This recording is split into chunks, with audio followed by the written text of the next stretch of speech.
There were some that loved what the Las Vegas Raiders did in the 2024 NFL Draft, and there were others that, well, didn't. I, for one, loved it, and so did NFL.com because they gave the Raiders an A- for their draft class in 2024, really namely adding both Brock Bowers and the Jackson Powers-Johnson get there in the second round. So we're going to jump right into it and really go into, this whole draft class and really kind of with the division between the Broncos, the Raiders, the Chiefs.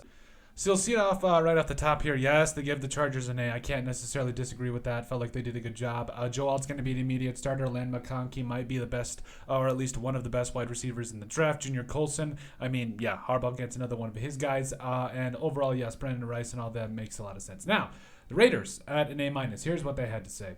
Well, the Raiders didn't land a quarterback. That's what happens when all 6 of the top signal callers are selected before Las Vegas Raiders turn on the clock.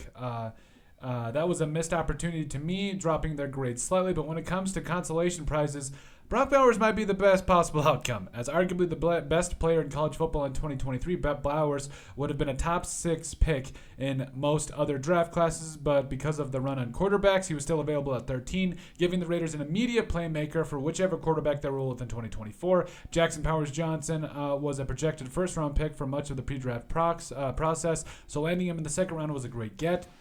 The addition of DJ Glaze was wise too because it gives head coach Antonio Pierce options at right tackle following the departure of Jermaine Illuminor. GM Tom Telesco also addressed the Raiders' need for supplemental help at corner, snagging a running back to compete with Amir Abdullah for a roster spot, and even added a safety for good measure. Despite not getting a quarterback, this is a pretty darn good class. And yes, I really agree with this because, again, I understand that it would have been nice. It would have been nice to come away with a quarterback, but at the same time, they were all gone. Like literally that you would have either a first or a second round grade like Nix, who the Broncos took, they were all gone. And so, and honestly, Nix was probably a reach, and I think the Broncos fans obviously know that a little bit. But, again, we'll probably see. We're going to definitely see how everything works out. But the Raiders, I think they did the best with what they could. And plus, it's not like having Aiden O'Connell, who was 3-1 in his last 4 games for the Raiders, and also Gardner Minshew, the only quarterback that beat him during that month, or it was something like that.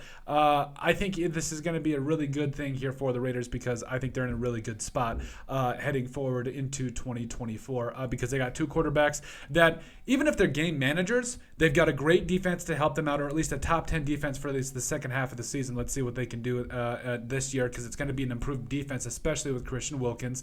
You've got a better supporting cast now, a better offensive line, and the rest of how this whole thing is going to work out. So honestly, this draft class could end up being very, very big for the Raiders. Between Bowers and Powers-Johnson, you've got 2 immediate starters right there. Maybe DeCameron Richardson can get on the field right away. DJ Glaze might start at right tackle right away. Don't know. At least he's a swing guy to start things off with. But overall, I really like with where the Raiders went. And yes, I think an A- is definitely applicable. I would have gone with an A because, again, you can only do what you can do. And there were calls that they tried to go up and get guys like Michael Penix and get guys like J.J. McCarthy. But overall, the Falcons also went out and did the unexpected and got Penix at 8 overall. So it is what it is there. But overall, let us know what you guys think about the Raiders draft grades according to NFL.com. Make sure you guys like and subscribe down below, and we will see you on the next video.